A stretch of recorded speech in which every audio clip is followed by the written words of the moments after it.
right, good evening. Check, check, check. Good evening, everyone, and welcome to Free. Glad you're here with us tonight. Welcome to all of you joining us online. We're glad you're part of this community. My name is Ryan. I am the pastor and executive director here. This is Carrie. She is the associate executive director here. Good to be with y'all.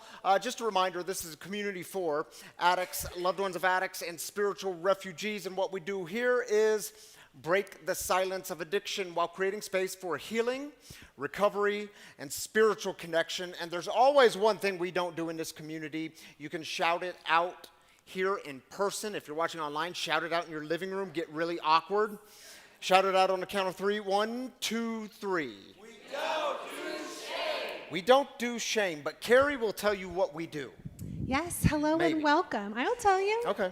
If this is your first time, we are glad that you're here. After service, we would love to connect with you. Just outside of these doors, you can find the Garrity's, Erica and David. They will help you get a welcome bag. Inside the welcome bag, you'll find some fresh roasted wagon coffee, along with some free swag, and there's a meeting schedule in there. If you flip that over, you'll find a QR code. That QR code will link you up to our link tree, where you can find all the different resources to get connected with us, download our app. Most importantly, get onto our newsletter. The newsletter is how you'll get connected to all the different events, and you'll find out who the guest storyteller is each week. Carrie loves the newsletter. Well, because it's one of the things that I personally do around here. So, Yes. I feel like I want to be seen. I'm just kidding. Newsletter is important, friends. Because if you were on the newsletter, y'all would know that we have some fun coming up this week. This coming Friday, we have the art show from Colorado Artists in Recovery. This building will be taken over by tremendous artists in our community. The halls will be filled. There'll be some free food. There'll be music, I think, and DJ. Yep, live music and snacks. It's free to attend. We do encourage registration. That's how Colorado Artists in Recovery tracks their numbers, and it helps them get grant funding. So it's really important, but it's a fun way to meet new communities, come support artists, and buy some fun pieces. And then the day after that is one of my favorite services of the whole year, which is I love Easter here. I just love the message. I don't know. So next Saturday, it's our Easter service here. Yes. And it's going to be so much fun if you guys have children or know people who have children. It's probably going to be a little chaos with candy, but that's fun too. So that first, Patience and Melissa for the littles are going to do kind of like this crazy egg bonanza where you literally run and get candy. It's just going to be kind of chaos and fun. And then right after that, out front, there's going to be, so usually we have Breaking the Cycle, a family addiction group with Nancy Martin and her husband, the ones who do the group the first and third Saturday. They're going to be doing, I forget the name of it now. Y'all do it here in Colorado. Y'all did it in your PE classes, and you do field day. Sorry, we didn't have that in California. That's a Colorado thing. It does not in California. We didn't have field day. Anyhow, field day activities that are Easter themed out front. We didn't have that. Anyhow. Did you have beach day or what was it called? No, but I don't know. We just did normal act. I don't know. Never mind. We're gonna pray for Carrie. Anyhow, friends, it's a wonderful activities that they're going to, but this is for caregivers and their children. So the parents do have to be present, or the caregivers, I should say, do have to be present for the games out front, but they do not necessarily for the kid club one where they run around. Next, if anyone here is interested in getting baptized, we will be doing one service on May 2nd, the 5 p.m. service. We're going to wheel the wagon in here, and that's actually another one of my favorite services. So it's two of my favorite services in one announcement. But if you guys are interested, email Ryan at freerecoverycommunity.com. It is required to do the Thursday, April 23rd, 5:30 to 6:30, What is Baptism Night. Talk to Ryan if you have more questions. Email him. That's all I got for you. That was a lot. Thank you, Carrie. A lot. All right. Yeah, we should clap for Carrie. Make her feel seen. All right, y'all, the way we get started here on a Saturday night is with celebrations. We start with the good, we lift up the good. It's a very profound part of our time that we get to have together of cheering for each other. God joins with us in the celebrations. So we take 3 minutes for this. If you're online, drop your celebrations in the YouTube or Facebook comments. If you're here in person, just raise up your hand. Jimmy will get you a mic on this side. Selah will get you a mic on this side. Just raise up your hand. Give us the good news. Maybe you're celebrating sobriety anniversary or birthday or whatever the new thing in your life or recovery is. We celebrate it all here. This 3 minutes is yours.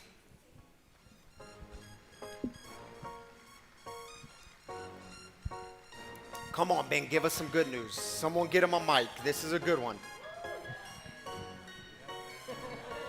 How do you know? I'm Ben, and I'm an alcoholic, and yesterday I celebrated 9 years of recovery.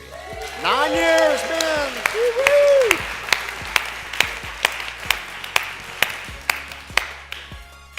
Way to go, Ben.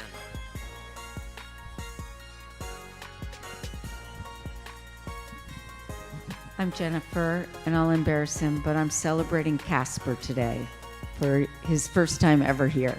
All right, welcome, And Casper. An Glad to hear amazing about it. actor that you'll see again. All right, actor Casper, welcome.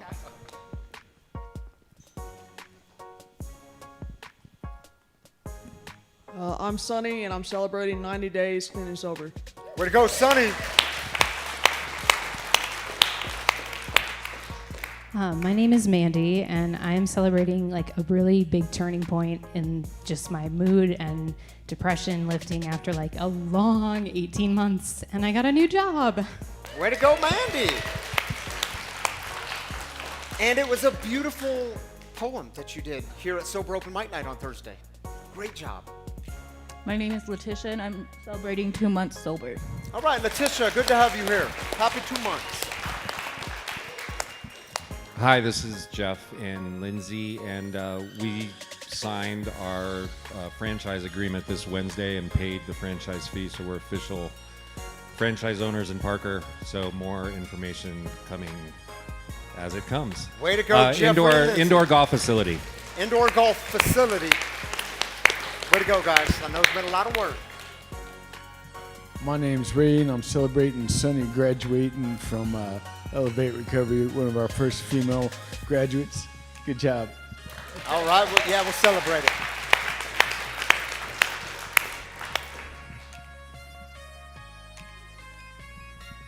Hi, I'm Tanya, and I'm celebrating the 20 kids who graduated from Full Circle just at 1 o'clock today. Yeah. Some of y'all were there.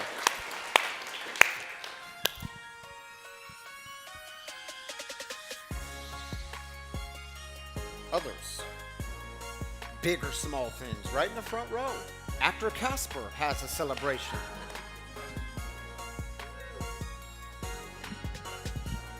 Hi, I'm Casper, and I'm celebrating the beginning of my journey of being sober today. Yeah. First time in there. Celebrate that, dude.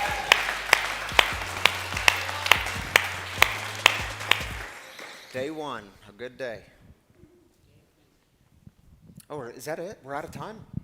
All right, Tammy's going to join me up here. Tammy Canaday, ladies and gentlemen, join with our online people. Hi, guys.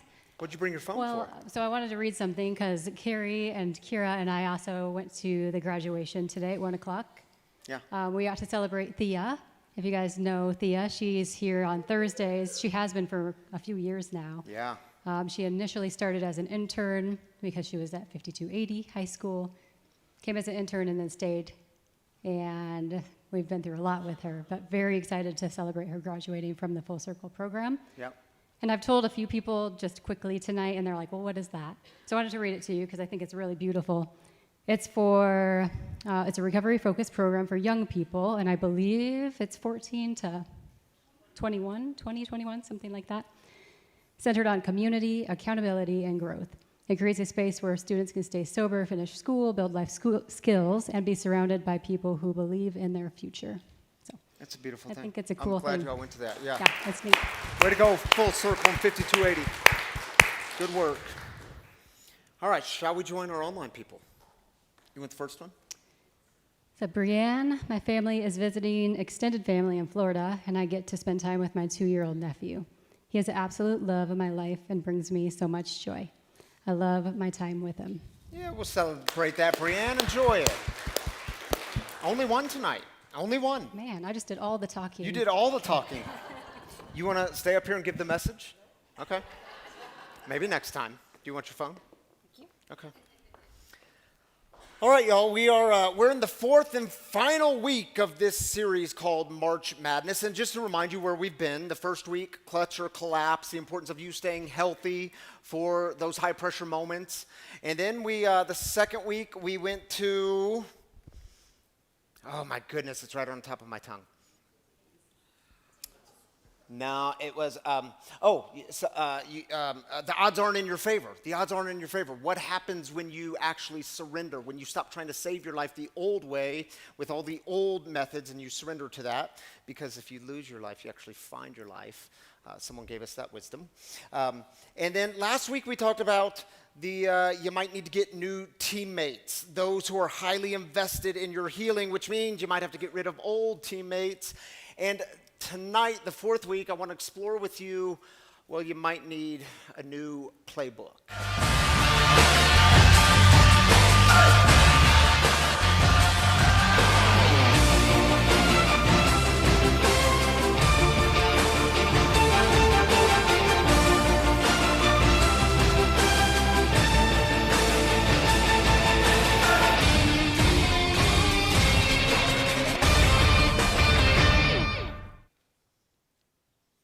Yeah, you might need a new playbook. And here's the question I want to explore with you tonight. It is, what do you do when an old way of God stops working? An old way of seeing God, it just no longer works. And the truth is, many of us, we were given these conceptions of God that told us that God is ashamed of me. God is causing my pain. God is controlling everything. God is distant. God is always keeping score, and I am always losing. These are some conceptions we carry with us, and maybe you're still carrying some of those old conceptions of God, some of those old ideas, and I would ask you, is it working? And if your answer to that question is no, it's not really working, well then you might need a new playbook. You might need some new ideas about God. And the other truth is a lot of us, we didn't walk away from God. And I know we were told that, especially in religious realms, we were told that, well, you just walked away from God, you left God. No, we didn't walk away from God. We walked away from an old version of God that was actually hurting us. And then what we find is we need a new playbook if we want to continue in something. And I'll give you a couple of warnings about this new playbook. If you set out to develop a new playbook, get rid of the old one and get a new one, well, it's probably going to look really messy. It's probably going to have more questions than answers. And I would tell you that there might be a solution in the messiness. The other thing I know about a new playbook is if you get rid of an old one and you start to develop a new one, well, there will be times where you feel really lost. And y'all, I am well aware that in many religious settings, if you are to admit, man, I just feel a bit lost, well, then you're looked at as a problem. You're looked at as something to be fixed. And we need to fix you. We need to get you answers. And you need to be found. But what if your lostness isn't a problem?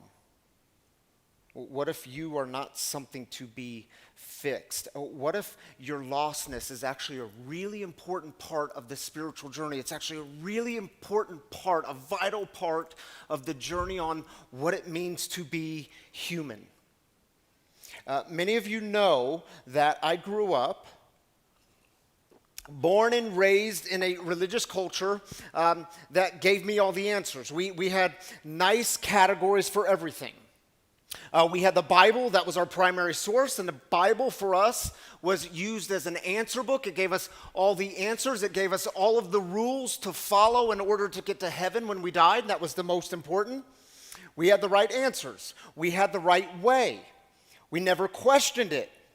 And therefore, we had insiders and outsiders, and we were always the insiders when it comes to God's love and who God loved the most. We were the insiders. We had the right answers, and the goal was to create other insiders, was to convince you of our way of seeing things. Faith wasn't a journey. Faith was an arrival, and it just so happened that we had arrived. And now I need to get you to arrive. What I can tell you, and looking back on this, is it was a system that was built on fear. You fear the other, and you always try to convince the other to see things your way. Questioning God, questioning your faith, that was not welcomed. In fact, if you had too many questions, well, this was just a sign of weakness. This was just a sign of your disobedience. And if you would be more obedient, you wouldn't have these questions. And if you felt lost, well, you need to work really hard to be found. And your lostness is just a result of your failing in your trust of God. And I look back at all that, and I think, man, no wonder shame played such a central role in my story with God. And maybe shame played such a central role in your story with God, and maybe you need a new playbook. Like, maybe you were handed a religious system that told you that questions and doubt and wondering, it was a bad thing. It wasn't okay.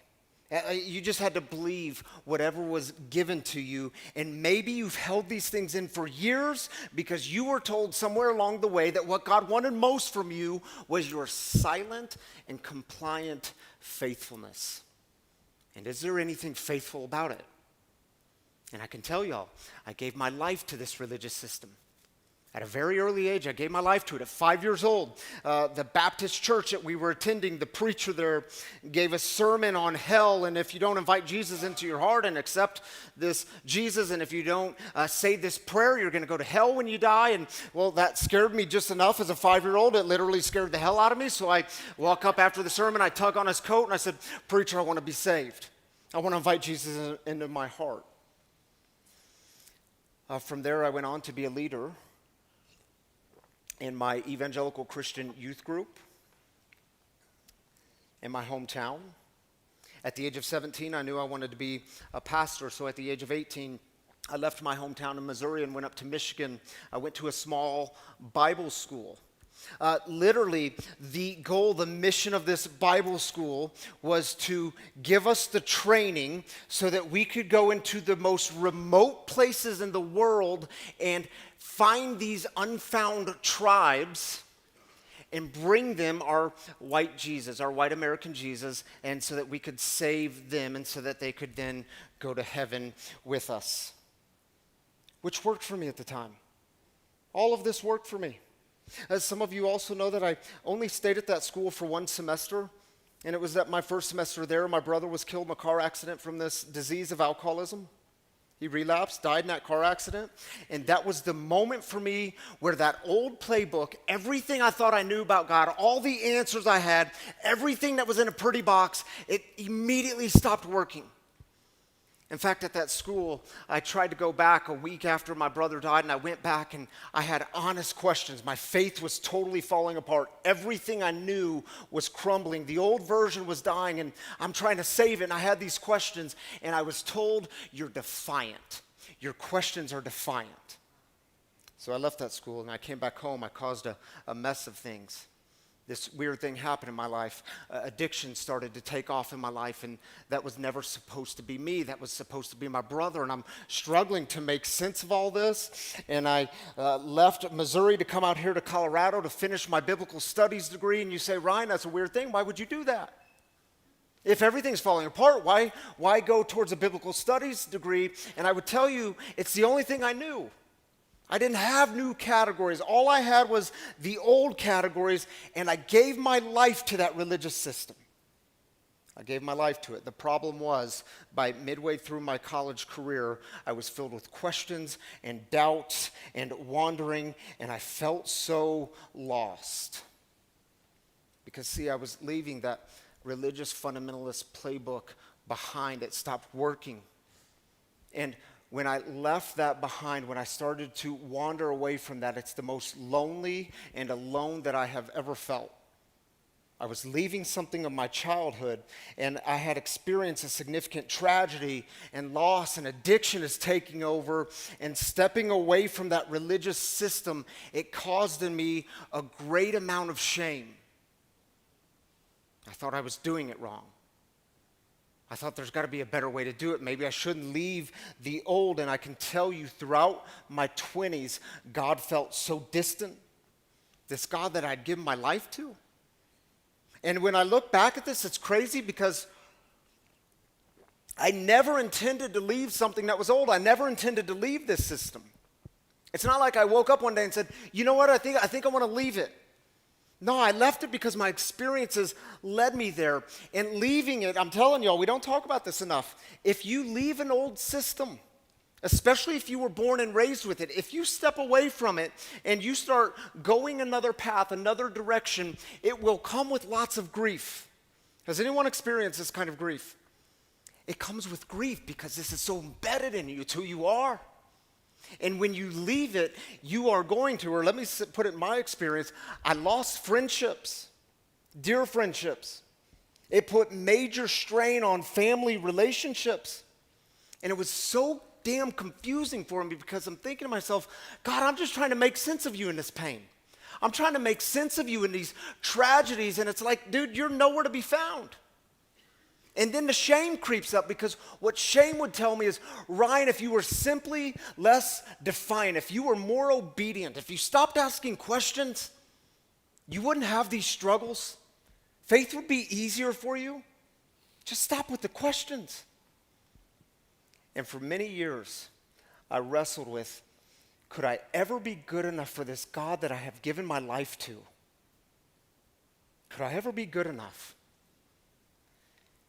And do you know, I got to seminary because after I graduated with a biblical studies degree, I went to seminary. And I went just down the street to Iliff School of Theology, which, by the way, is like the total opposite of religious fundamentalism. Grateful for my academic experience there. In seminary, I took this class called Psalms and Poetry. And man, these Psalms, by the way, if you're fuzzy on where the Psalms are, if you were to take a Bible and open up right to the middle, you're probably going to land somewhere in one of these 150 Psalms. They're just an ancient collection of poems and prayers, and they're filled with such honesty. And I've grown up with these Psalms. I've read them many times, but I took this academic class, and it was like I was reading them for the first time. And I thought, how did I miss all this? These Psalms, these ancient poems and prayers were giving me the permission that I never had to ask my questions, to express my disillusion, and it was so freeing. Like this psalm, check it out. Psalm 6, have mercy on me, Lord, for I am faint. Heal me, Lord, for my bones are in agony. My soul is in deep anguish. And I remember reading that, thinking, wait a minute, that's in the Bible? That's in there? How did I miss it? These ancient God-following people, they were demonstrating honesty with their feelings and what they were actually going through. Or how about this psalm? Psalm 10, why, Lord, do you stand far off? Why do you hide yourself in times of trouble? And wait a minute, that's in there? You can just accuse God like that? You can express these accusations, and maybe you felt that? Like, do you ever look out at the world? Maybe you look out at the world now and you say, man, I don't get it. There's more bombs, more war, more power, more greed. And God, it's like you're nowhere to be found. Why do you hide from this? Where are you, God? Or maybe you look at your own addiction that you've had to face, or watching your loved one battle through addiction. It's like, God, where are you? Why do you hide from this? Or how about this psalm? Man, I wrote a whole paper on this one, Psalm 13. How long, Lord? Do you know that's the most common question asked in the Hebrew Bible and the Old Testament scriptures? How long? How long, Lord? Will you forget me forever? How long will you hide your face from me? Love this line. How long must I wrestle with my thoughts? Man, that poet was giving me the language, the voice to express the things of exactly how I felt.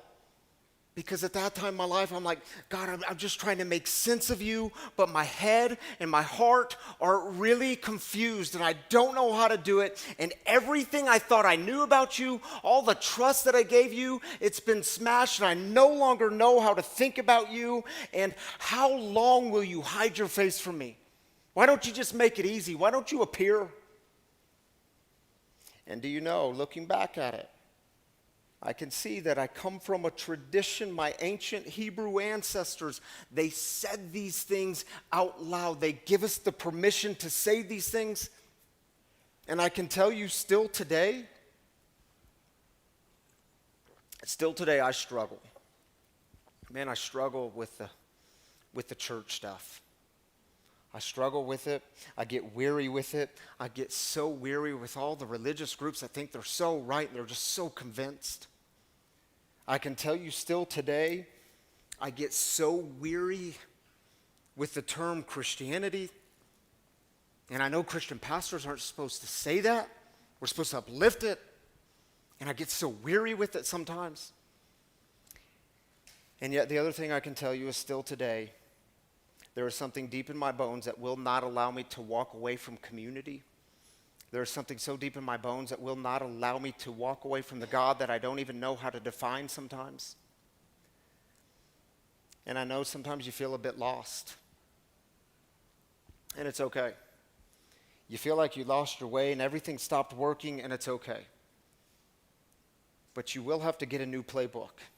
You'll have to get rid of the old playbook, get a new playbook, and let me give you just another warning, because when you set out to develop this new playbook, that thing is going to take years to develop. It doesn't happen overnight, and then what's going to happen is you're going to think you have it nailed, and you finished it, and then you find out it's never finished because you're constantly deconstructing and reconstructing. You're constantly falling apart and putting things back together, and you're going to find that it's never easy to pick up a new playbook. It's never easy to get rid of the old playbook. Do you know I got sober when I was 30 years old, and by my early 30s, I was pastoring at the time, and I was preaching on a regular basis. And at that time in my life, getting into recovery, I thought I had things figured out. I thought I had answers for God. I had some sure-footedness, and things looked different, but I felt good about it. And do you know, I gave a sermon in my early 30s, a sermon on debunking a theology of an eternal hell, this idea that God would get so angry with God's children that God is going to send people to an eternal place of suffering. At that same year, I also gave a sermon on why being gay isn't a sin. And if you know my background, that was a big step, because I thought they were like chief sinners. God hates them. And I gave a sermon on why being gay isn't a sin, with everything I know about the scriptures, everything I know about this experience with God. I didn't know I'd get so many emails and messages on social media, because these sermons made it onto the YouTube, of course. And I got a lot of emails. Many of them were thank you emails and gratitude emails. But I can also tell you, in those same group of emails, more times than I can count, I was called a false teacher, a wolf in sheep's clothing. I was told that since I was leading people, I was leading people astray. I was leading them into the pits of hell. And I'm like, dude, did you even listen to the sermon? I just debunked that. Apparently you didn't listen. I'm leading people into the pits of hell. And because of that, since I'm a leader, there's going to be a special place for me there that God has created just for me. And I would love to tell you that by that time in my life, I was a couple of years into recovery, and I'm strong, and I can handle this, and you just let that stuff roll off your back. But I'm telling you, you get called those names enough times, especially at that time in my life, well, it brought me right back to that place of shame. Maybe I am those things. Maybe I am a false teacher. Maybe I'm doing it wrong. Maybe I shouldn't have left the old path. Do you know the email that crushed me the most was from someone that I loved, someone that I looked up to and respected in my childhood?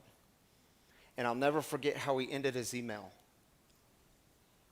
because it exposed my greatest fear. He ended his email with, "You've fallen so far from God. And dang, is it true? Is it true? And I'm telling y'all, getting rid of an old playbook, it's some of the hardest work you're ever going to do. And I can tell you it is going to come with some hurt and pain. Much better at it today. We got a message this morning. We woke up to a message from someone we don't even know. Called my wife some awful names. Called me awful names. Made awful accusations. I've never met this person. Today you don't give it energy. But you better have a center you can come back to. In those moments, especially in your weaker moments, you better have a center you can come back to. Do you know, in early recovery, I started recognizing this other thing that happened. I started to encounter a lot of people who were like me, a lot of people who, they were in recovery, but they also had a lot of religious baggage, even religious trauma. And these people, the people like me, they had this heightened and healthy skepticism. And I mention that to say, what I know about this free community, what I know about you people here, you people watching online, what I know about this community is we're here for different reasons. Some of you come for a sense of community. Some of you're here because you have a deep spiritual longing. You need a place of belonging. Some of you are comfortable talking about God, and some of you are like, whoa, Ryan, can we at least kiss first? Why we got to move so fast? Some of you are good with the Bible. Others of you, you know exactly what it's like to have the Bible used as a weapon against you or used as a weapon against people that you love. And what I know here at Free is some of you have been burned by religion and you don't know exactly where you stand. And I know people love to tell you, you got to know exactly where you stand on every issue. You got to have answers. You don't know what you believe anymore, and you've seen too much. You've had too much doctrine and dogma crammed on your throat. You've seen too much homophobia. You've seen too much othering. And it just so happens that you can't belong and people that you love can't belong. And I am well aware that for some of you, Free is a very last chance. And my commitment to you here as your pastor here is, I will never tell you what to believe. Even if I believe that was effective, I don't believe it's effective. I will never tell you what to believe. But I will always ask you, what do you believe is true about yourself? What do you believe is true about God? What do you believe is true about the world? I will never diminish your questions about the God stuff. There's a good chance I've wrestled with those same questions, or I'm still wrestling with those same questions, and you think you get them figured out, then you wrestle with them again. And I will always remind you that you are worth it, and the struggle is worth it, and it will be a struggle. Even as you see others around you, they somehow just seem to glide through with ease, and they never have any questions, never have any doubts, and those are the ones you got to worry about. The ones that never have questions and doubts. I will never diminish those questions. And I will always remind you that if the old playbook stops working, if the old version of God stops working, have the courage to get a new one and stay open. Stay open in that process. Don't ever become arrogant enough to think you've grown beyond the spiritual. You don't need a higher power. You don't need something bigger and greater than you. You don't need God, especially if you're in recovery. And do you know, part of getting a new playbook will be you getting honest with your journey. And it means getting honest with the pain, the questions, the doubts. And I would tell you to look for the inconsistencies. Look for the inconsistencies, not to debunk them, not to get rid of them. Look for the inconsistencies and embrace them. And you say, wait a minute, Ryan, that sounds really weird. Embrace inconsistencies? Yes. Why? Because all those inconsistencies that keep coming up, they highlight something so profoundly true about the human experience. And here's what I mean by that. My buddy Russ. Russ has been a buddy of mine for a while now. We've journeyed together in recovery. He texted me a couple of months ago. I got permission from him to share this text with you. He texted me, and I thought it was really profound. A couple of months ago, he texted me this. If I'm being honest, I spend about half of my life wondering if God's even real. Now, we went through the 12 steps together. He's still spending half his life wondering if God is real. I said, dude, that's good. You're not alone. Then his follow-up text to me was, then I tell God how I don't even think it's real. Isn't that funny? Talking to what I don't believe in. I never tell Santa I don't believe in him. It's a funny thing. Yeah, it's a funny thing because it's true, isn't it? We relate to that. I mean, there's something so honest about it. It's a seeking, and it's something so inconsistently true. I mean, think about it. Is there anything more inconsistent than those ancient poems and prayers, these people of faith, the psalmist? I mean, here they are saying, God, where have you been? We don't even believe in you anymore because you have left us. You have forgotten us. You don't even care anymore. And then they drop a psalm like this. I can never escape from your spirit.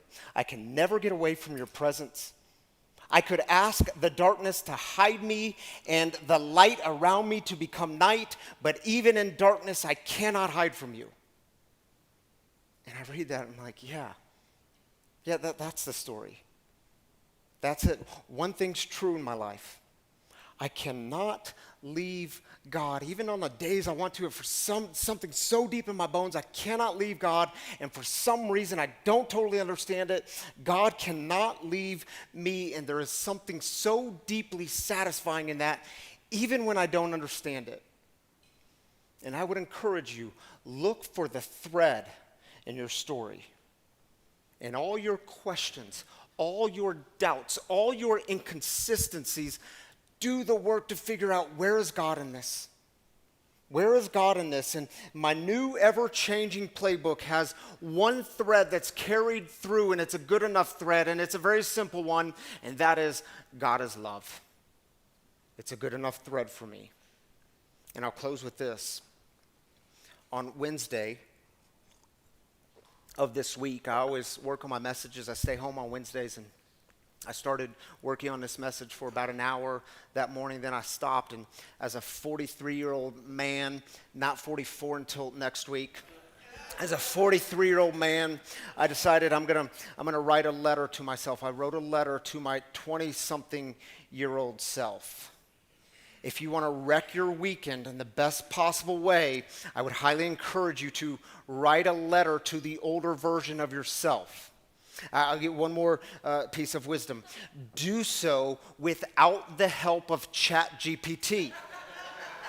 I did it without the help of ChatGPT because our thinking tells us, well, we just need to get the perfect words and we need to say it the perfect way, and I'll put it in a chat and it'll pretty it up for me. No, none of that. Just let what's on the heart come out to an older version of yourself. So when I did this, it ended up being 2 pages, single-spaced. I want to share that letter with you, but it's too long, so I won't share the whole thing with you.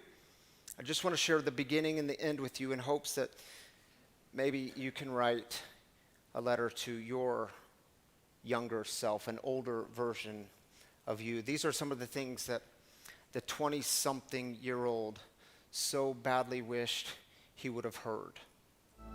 It goes like this. Dear 20-something-year-old Ryan, you are going to be okay. And let's start there because that's your greatest fear. You are so afraid of losing love. You know that pain.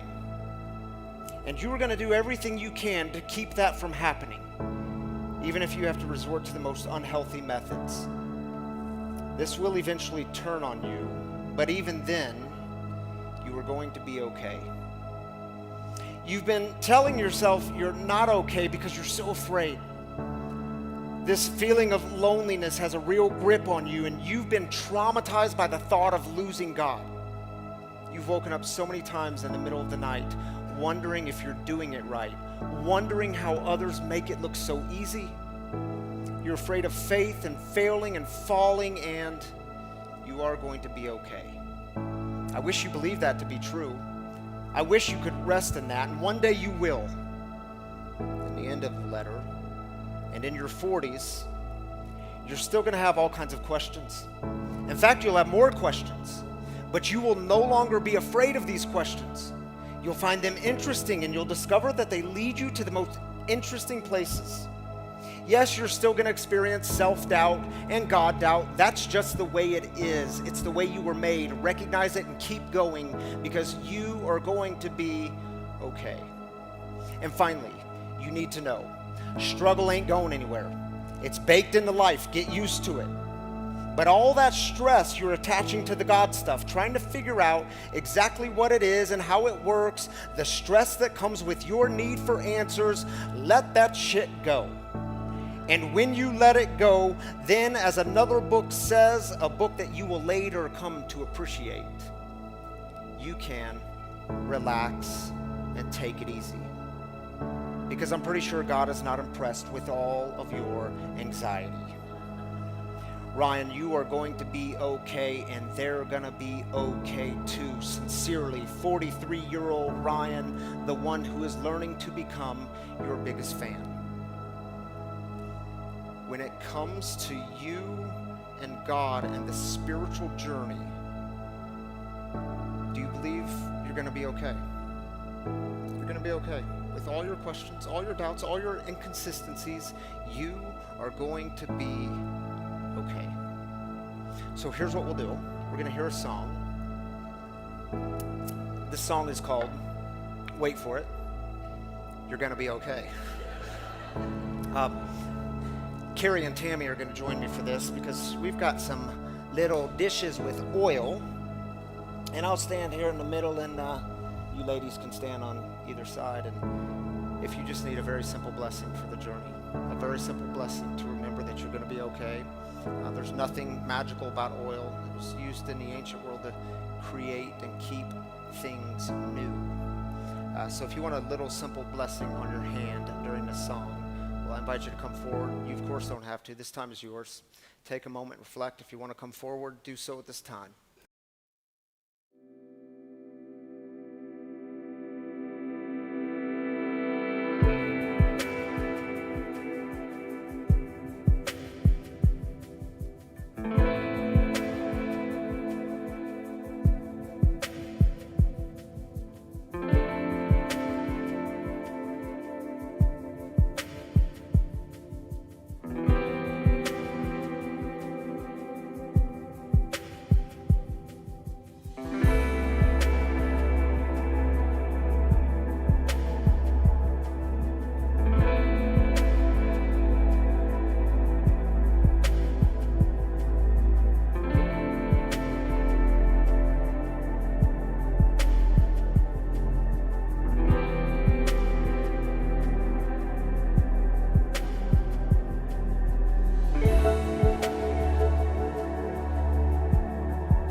Welcome back, everyone.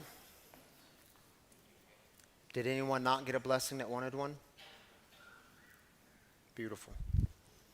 By the way, if you're at home, I know it's really awkward, but give yourself a little blessing. Remind yourself you're going to be okay.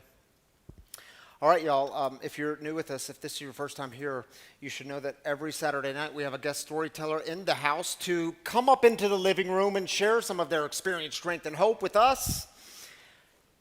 And it's always around the topic at hand. And y'all, do you know the reason I wrote that letter this week? Thank you, Coco, our guest storyteller. Carrie and I were meeting with Coco this week, and Coco and I have very similar stories, and I'm asking her these questions, but I'm like asking her these questions to figure out my own story and to go deeper into my own story, and it was actually really healing for me. So your work is done here, Coco. Thank you. We can all go home. No, she's going to come share some of her story with us about, well, we'll get into all that. Welcome, Coco, into the living room.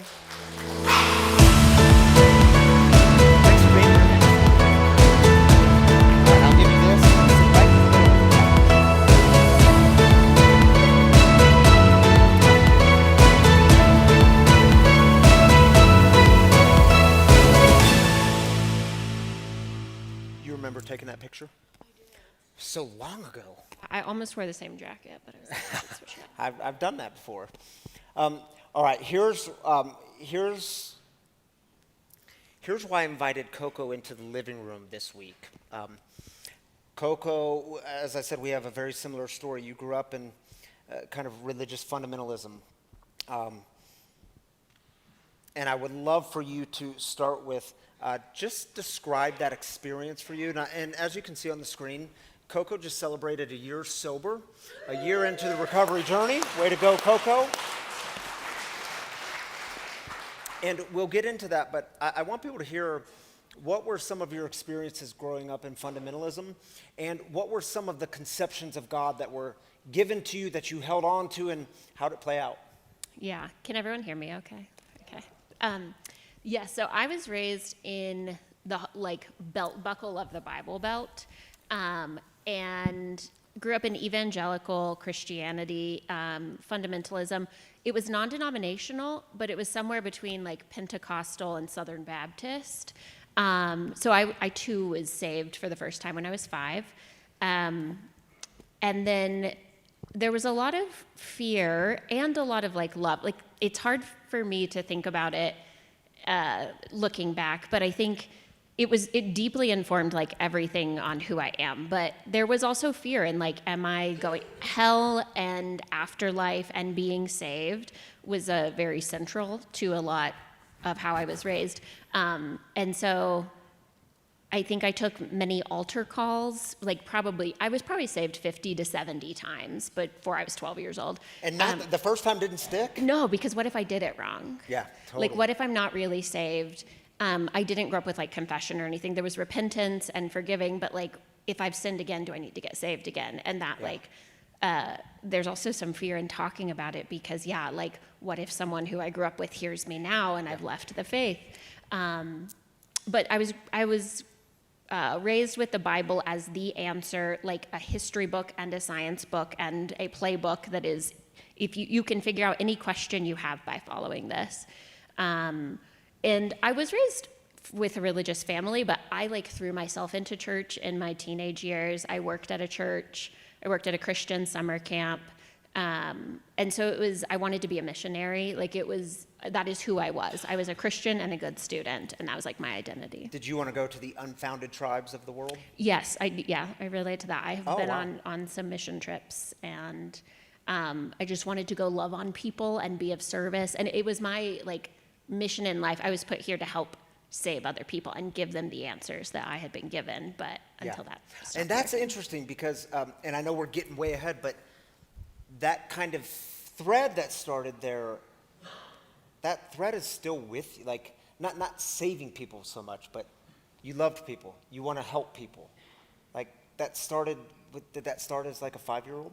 Yeah, I think so. I would see, people on the streets and would cry to my mom and be like, what if it was Jesus? Yeah.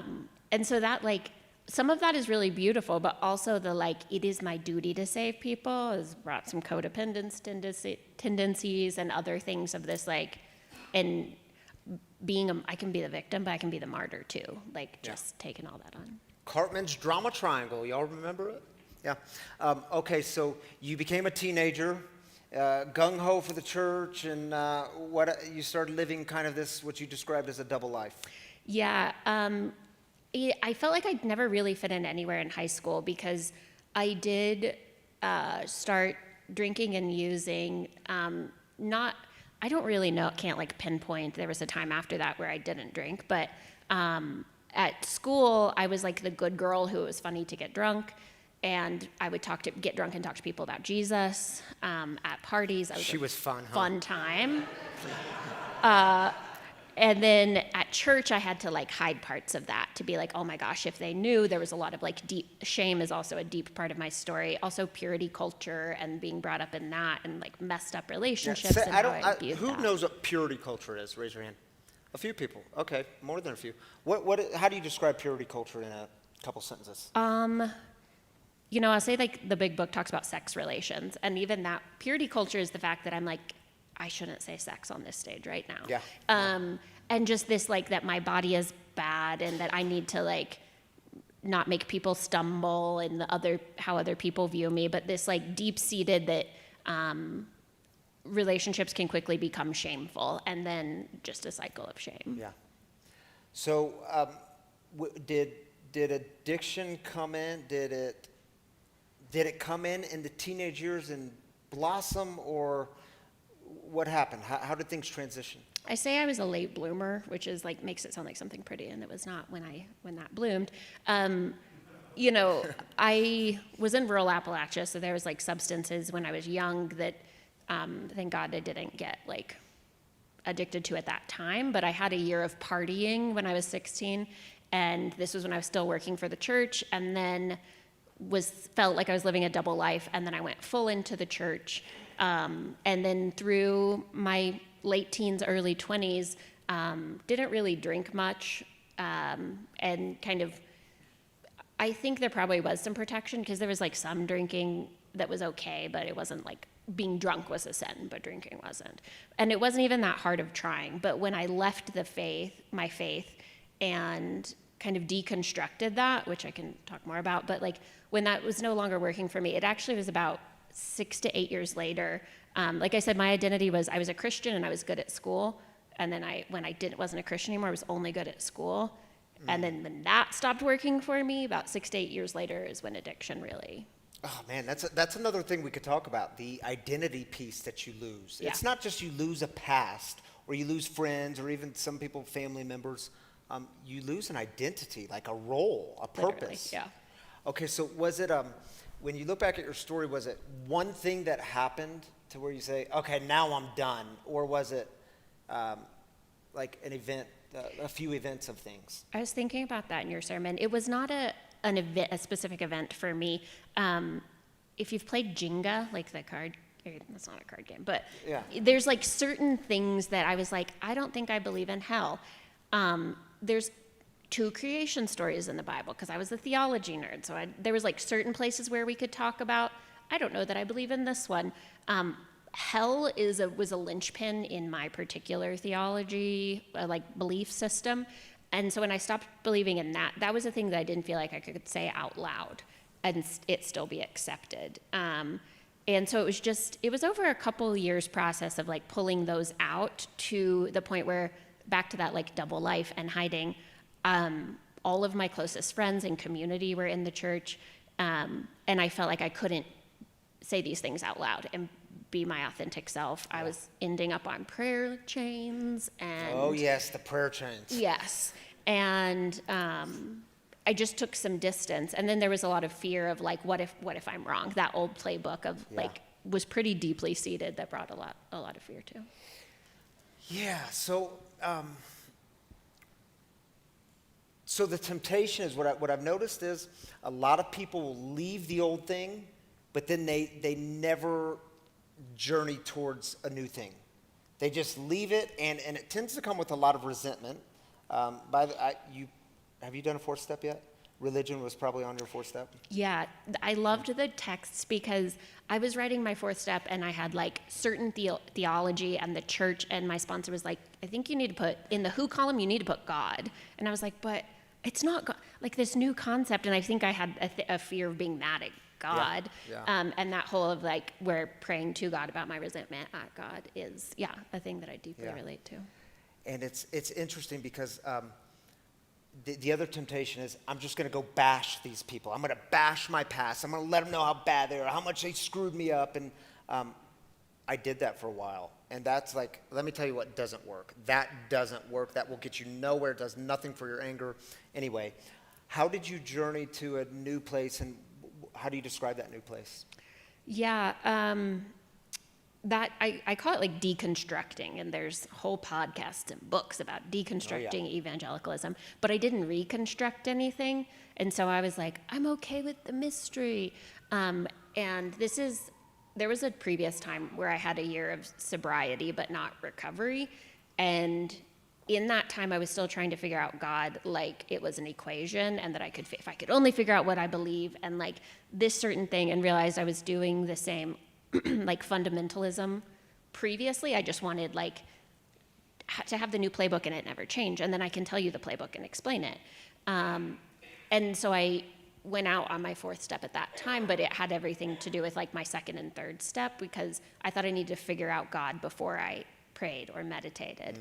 And now my sponsor said that like you often don't figure out a step till you're on the next one, and that's been my experience of the like reconstructing was about like faith without works is dead, but I could not figure out faith. I just had to do the work and like just keep on moving my feet and to try new things and experiences. And even when like I'll trigger myself when I pray of like, dear Lord, but like just trying things to have an experience versus like figuring out what the answer is. Yeah.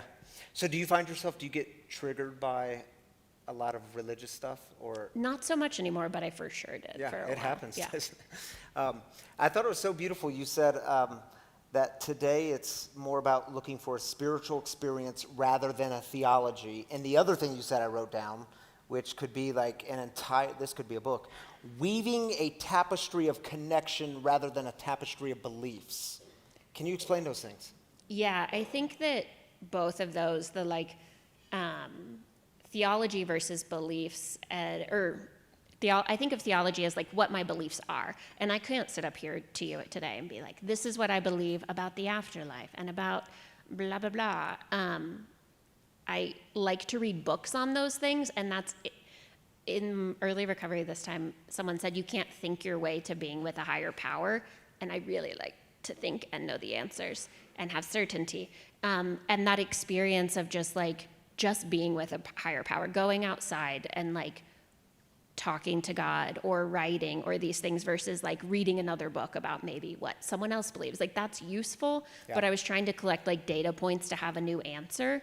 And I was in treatment, and the spiritual advisor there shared, he was a preacher's kid and then now did so many other things of like weaving a tapestry of different beliefs and faith systems, and as much like resentment that I had at Christianity, like there's some of that lives deep in my bones. It's the story I was raised with, but there's other things in like Buddhist and Hinduism and all of these things that are like different people groups or other people's experiences with God that like I think can teach me something today, and that might be a thread that like, whereas it used to be like that is wrong and this is right, and it's like what is the experience that I'm having with God versus like knowing I think knowing God and experiencing God versus like knowing God. I don't necessarily know that I have answers today, but I've been able to put myself out there and like try to have an experience even if I don't necessarily know what's happening. Yeah.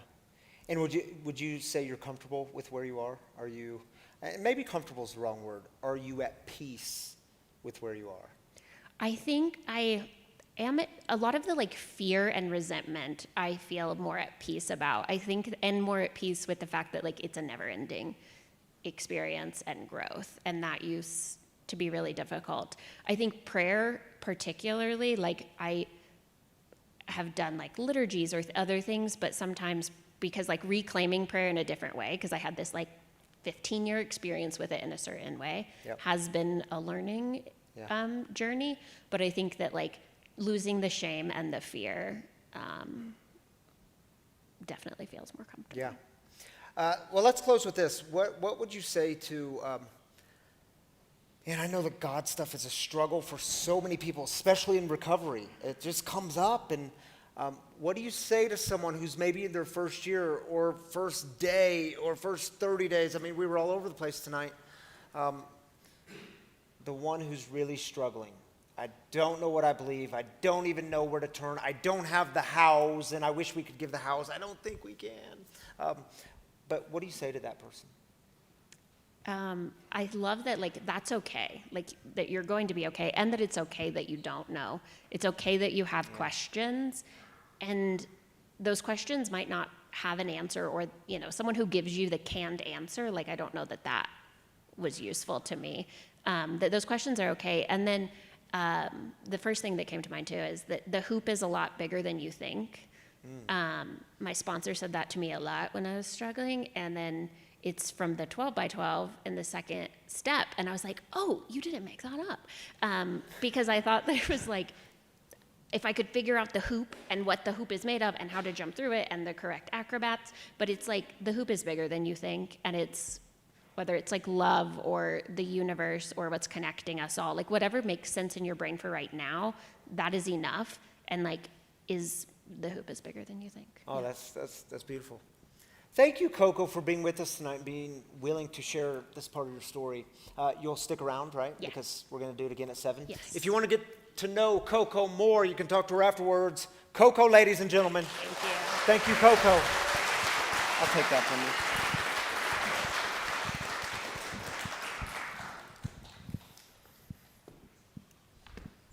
Jim, can I give this to you? You can. Selah, could I give this to you?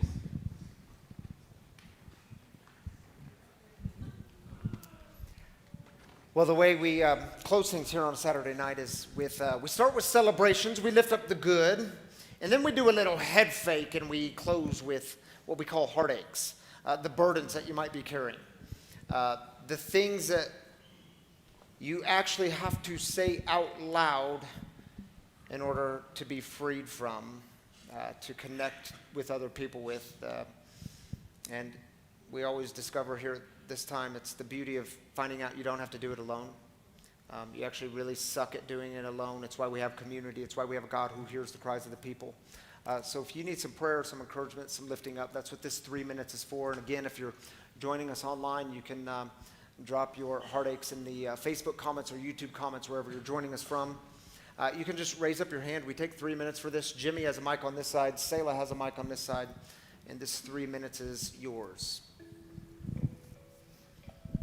Hi, my name is Jennifer.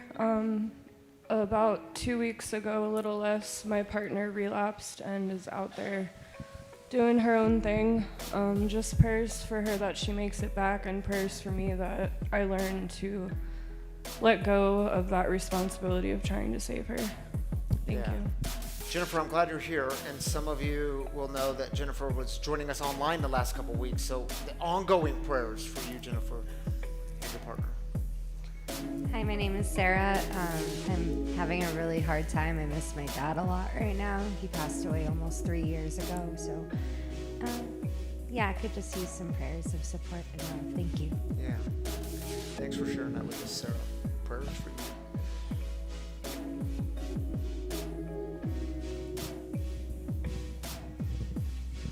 My name is Ray. It's been rough lately. Like, I lost 2 family members and 2 lifelong friends in the last couple of weeks, man. So, prayers for me and our families. Ray, I'm glad you're here, dude. Prayers for you, brother. Heavy times. My name's Jennifer, and last week I had to spend a lot of time at Denver Health with my mother-in-law who's been sick, and it's where my daughter died, so it was a very hard week. And then the main thing is I had a mammogram last week, and it's showing something not okay, and so I have to go back to the hospital this week, and just prayers that it'll be okay. And what Ryan said, I mean, what I listened to tonight was the question, do you believe everything will be okay? And I believe everything will be okay, but it's nice to have help, so thank you. Prayers for you, Jennifer. Glad you're here.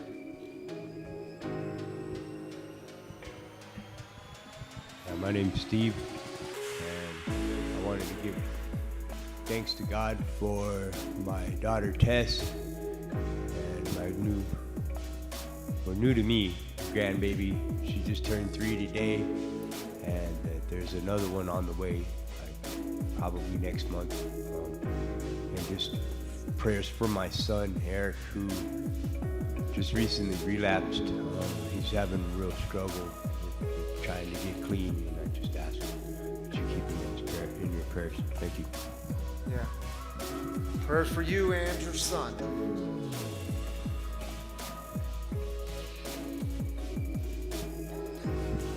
Hello, my name is Vinny, and I'm having trouble with some childhood trauma, letting go of the past. So I just ask that you pray that God delivers me from my past and from my trauma, that I may have new beginnings and new life. Thank you. Yeah, brother. Glad you're here, man. What a brave thing to say. Childhood trauma.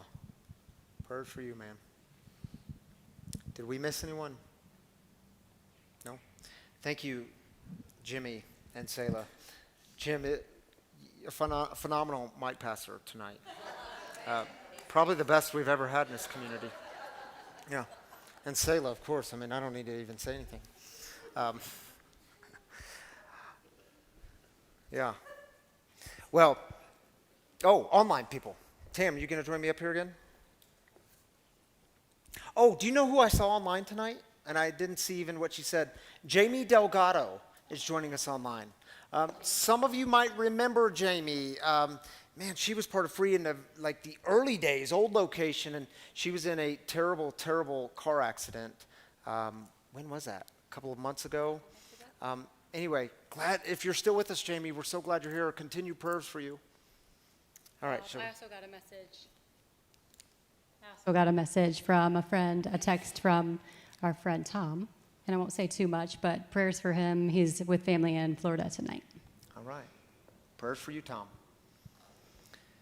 You want the first one? You want me to take it? You got all the talking last time. I know, I'm giving it to you. All right. Aubrey says, prayer request, grateful for this community tonight, asking for clarity, confidence, and peace as I step into a big opportunity this week, that I show up as myself and believe I'm worthy, say what I mean, and trust that the right path will reveal itself. And whatever happens, I keep doing the hard work for a path forward. Aubrey, that's a beautiful prayer. We'll join you in that prayer, and I'm glad you're joining us tonight. Prayers for you. There's Tom. Oh. All right. I'm in Florida with my family, taking my mom off the respirator in the next 24 to 48 hours. Please pray for my mother to pass peacefully, my siblings to relinquish the need to control the outcome, and for my father to live in gratitude for the 63 years of life he had together with Mom. Yes, you're on our hearts, Tom. Yeah, Tom. Prayers for you, man, and the family. And I'll say this, too. Grief is something that continues to come up in this community. Earlier tonight, someone was asking me, hey, how did you get through that grief? And man, I wish there was just these really easy answers to give, and there's not always easy answers to give. What I know is gathering in community and voicing these things, they just keep coming up. Jennifer has talked about this, the grief that just comes up, and it's a lot in this community. So I'm glad you're here tonight connecting, and I encourage you before you leave, connect with other people, because there's some sort of divine power and strength that comes in that, even when it's not easy answers. All right, y'all, if you have been impacted by the mission here of breaking the silence of addiction, well, we are funded by you, the people. So if you want to donate to Free, thank you, by the way, for all of those of you who donate to Free. It truly makes a difference here, because what happens when even a lot of people give a little, that makes a big difference. And so if you would like to donate to Free, there's a few different ways you can do it. You can download the app, Free Recovery Community. All of our content's on that app. Meeting schedules are on that app. There's a giving button. You can give one time or weekly or monthly, however you set it up. We're grateful for any of it. Same thing on the website, freerecoverycommunity.com. And there are, for those of you in person, there's giving boxes just outside each set of doors for cash and check, for those of you that still deal with those types of methods. And there's the kind kiosk just outside these doors. It's the one tippy-tap system. You can give that way. And seriously, I try to remind you all every week, even if you don't give here, find ways to give in your life. Find people to give to, find people in need, find organizations in need, and please do give, because giving does change you. And please don't misunderstand me. We are really grateful when you do choose to give here. So if you want to give here, that's a great opportunity. But give somewhere. Seriously, give somewhere. And even if you can't give financially, jump onto the Google. Who says that? Jump onto Google and write a review of free. Reviews, I'm told they help us somehow. So exposure. But make it a 5-star review, please. Especially after a message we got this morning. Sometimes, y'all, when it comes to criticism, some of it is so outlandish, you'll experience this. You have to laugh. There is no other option. You must laugh, or else it will eat your lunch and it will steal your energy. Some of y'all know exactly what I'm talking about. Shall we go out with a prayer? Yeah, I think we should. I'd invite you to just, if you want, you don't have to, but open up the hands. Just a simple sign of openness, no magic, just openness. And maybe tonight you're going to be open to, just that old playbook. Just get rid of it. I know it's hard. I know it comes with pain. But there might be something better on the other side of that. Maybe we just need a little openness. God, open us enough. And if you don't know the set-aside prayer, well, it's a beautiful prayer. We'll pray it together. It's on your screen. It goes like this. God, help me set aside everything I think I know about you, everything I think I know about myself, everything I think I know about others, and everything I think I know about my own recovery, so that I may have an open mind and a new experience with all these things. Please help me see the truth. Amen, and grace and peace to you. See you all next time.